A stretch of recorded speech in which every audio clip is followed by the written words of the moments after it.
Assalamualaikum warahmatullahi wabarakatuh. Alhamdulillah. Alhamdulillahi rabbil alamin. Wal aqibatu lil muttaqin. Wassalatu wassalamu ala asyrafil anbiya'i wal mursalin wa ala alihi washabihi ajma'in. Amma ba'du. Faqad qala Allah Ta'ala fil Qur'anil Karim, A'udzu billahi minasy syaithanir rajim. Bismillahirrahmanirrahim. Innahu min Sulaiman wa innahu bismillahirrahmanirrahim. Alla ta'lu alayya wa'tuni muslimin.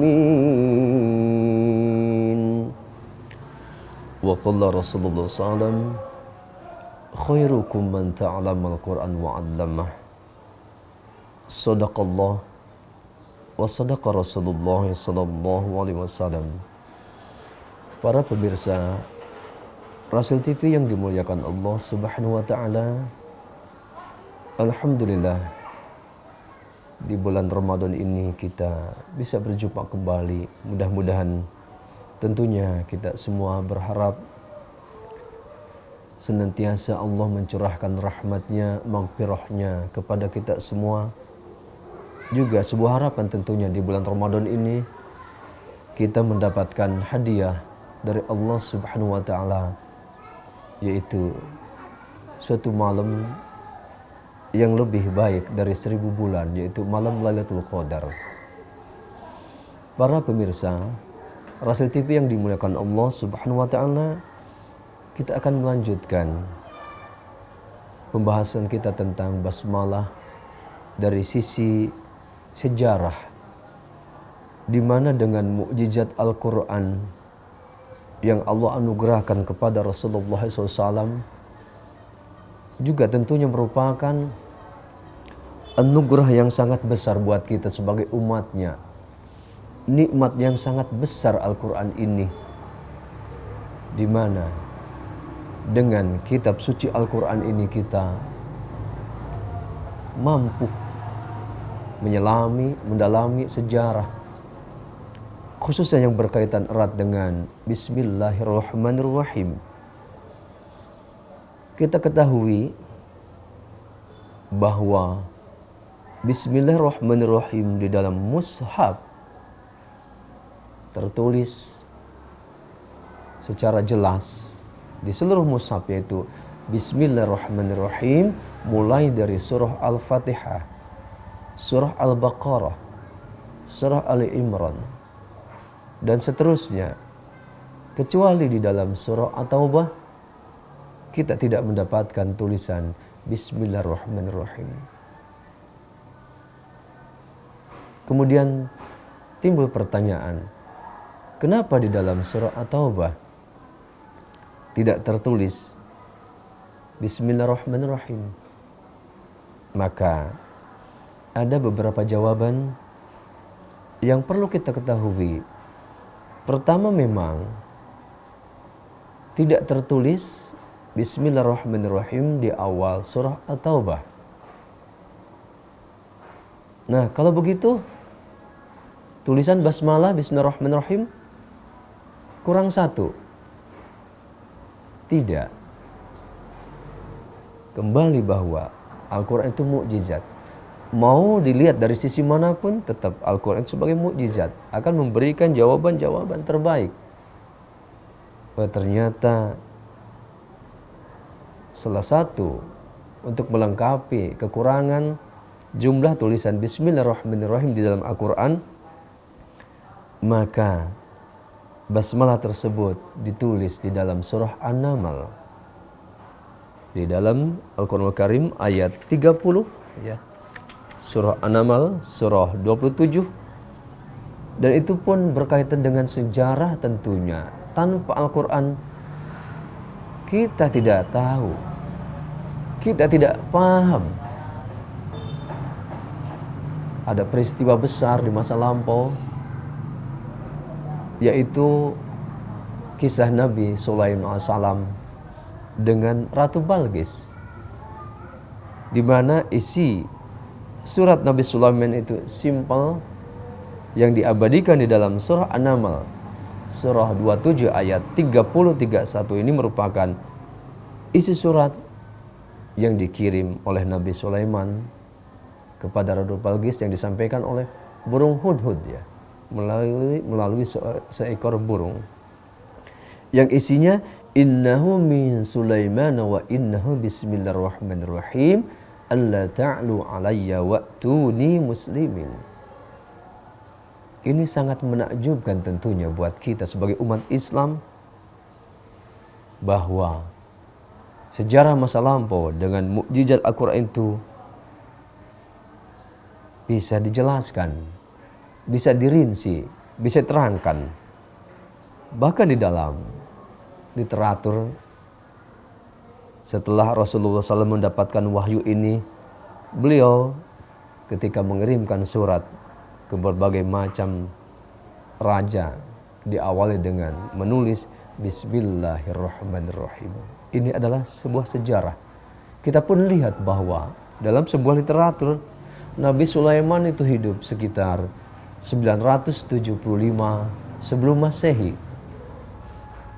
Artinya dari Nabi Sulaiman kepada Nabi Muhammad SAW berarti mempunyai kurun waktu sekitar 1300 lebih, ya. Dan ini pun tentunya mukjizat Al-Quran yang sangat luar biasa. Nah, sementara kita sebagai manusia biasa, termasuk pemirsa, andai kata dilontarkan sebuah pertanyaan, diberi hadiah yang cukup menggiurkan, misalkan, oh dikasih hadiah 2 juta, tapi harus jujur mampu menjawab sebuah pertanyaan. Pertanyaannya mudah. Coba sebutkan 7 turunan ke atas. Itu sebuah pertanyaannya. 7 turunan ke atas. Bukan dari kita, dari ayah kita. Siapa ayah kita? Ayah kitanya siapa kakak kita, buyut kita. Bau dalam bahasa Sunda, janggawareng, udag-udag gitu. Itu tuh. Itu kebanyakan manusia tidak mampu. Paling mentok 4 atau 3.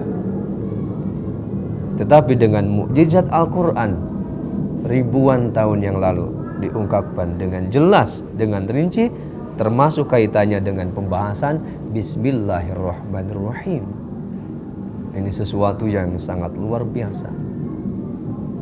Subhanallah. Artinya dengan dicantumkannya Bismillahirrahmanirrahim dalam surah An-Naml, berarti tetap utuh tulisan Bismillahirrahmanirrahim di dalam Al-Quran tertulis 114 surah, 114 kali. Kemudian kembali tadi, kenapa di dalam surah At-Taubah tidak dicantumkan Bismillahirrahmanirrahim?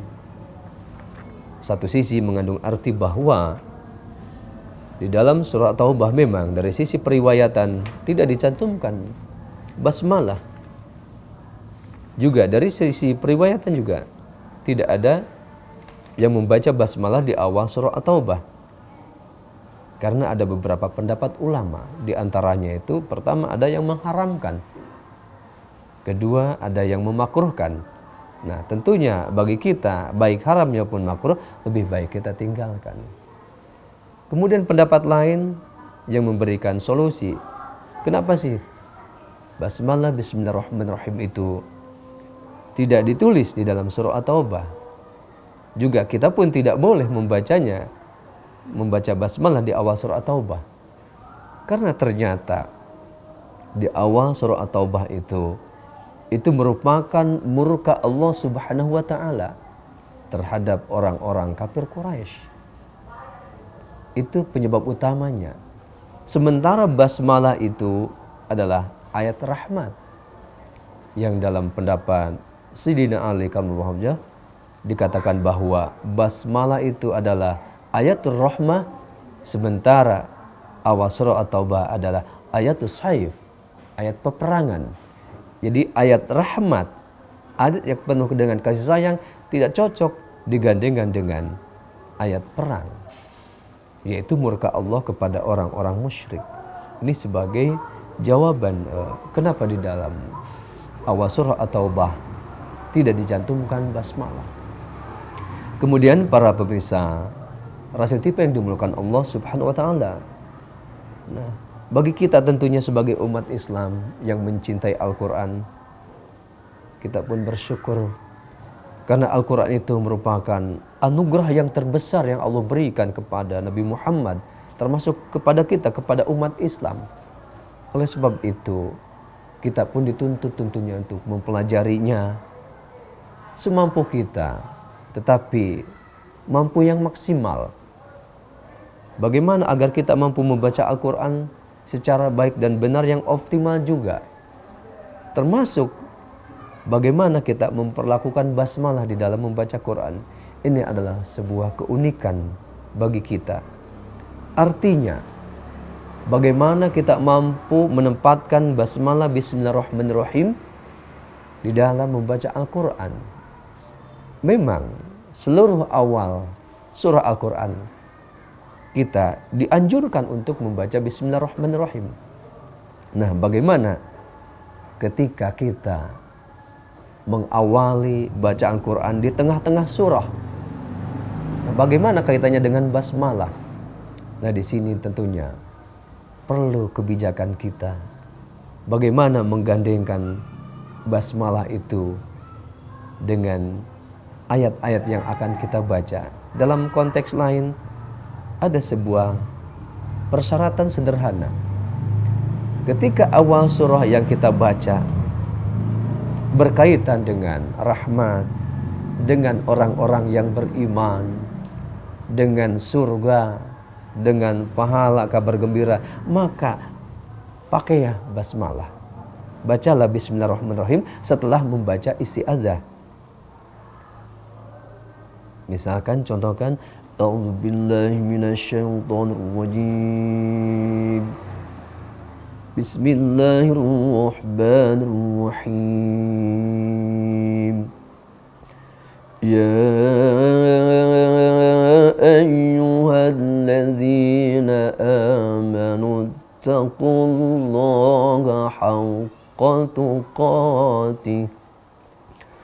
Ittaqullaha haqqa tuqatihi wa la tamutunna illa wa antum muslimun. Nah, ini basmalah dikaitkan dengan orang-orang yang beriman. Berarti pakai basmalah.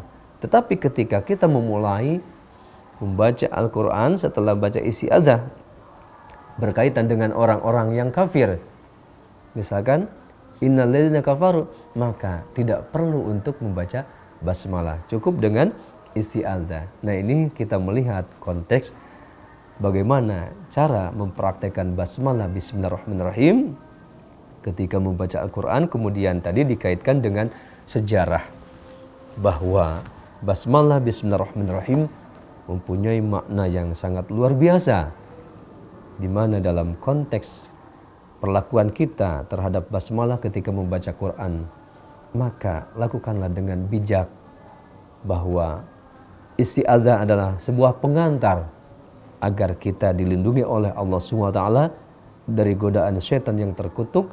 Kemudian basmalah adalah pengantar agar kita semua ketika mengerjakan sesuatu pekerjaan dimulai dengan basmalah, terutama ketika membaca Al-Quran, agar selalu curahan rahmat Allah Subhanahu wa taala diberikan kepada kita semua. Tentunya kita harapan khususnya ya bagi pribadi saya dan umumnya bagi para pemirsa Rasil TV, mudah-mudahan dengan memahami sedikit sejarah tentang Bismillahirrahmanirrahim, kita praktekkan dalam kehidupan kita, terutama ketika kita memulai membaca Al-Quran, praktekkanlah basmalah ini dengan bijaksana sehingga benar-benar kita semua selalu mendapatkan curahan rahmat dari Allah Subhanahu wa taala. Dan insya Allah episode berikutnya kita akan membahas kandungan daripada makna Bismillahirrahmanirrahim.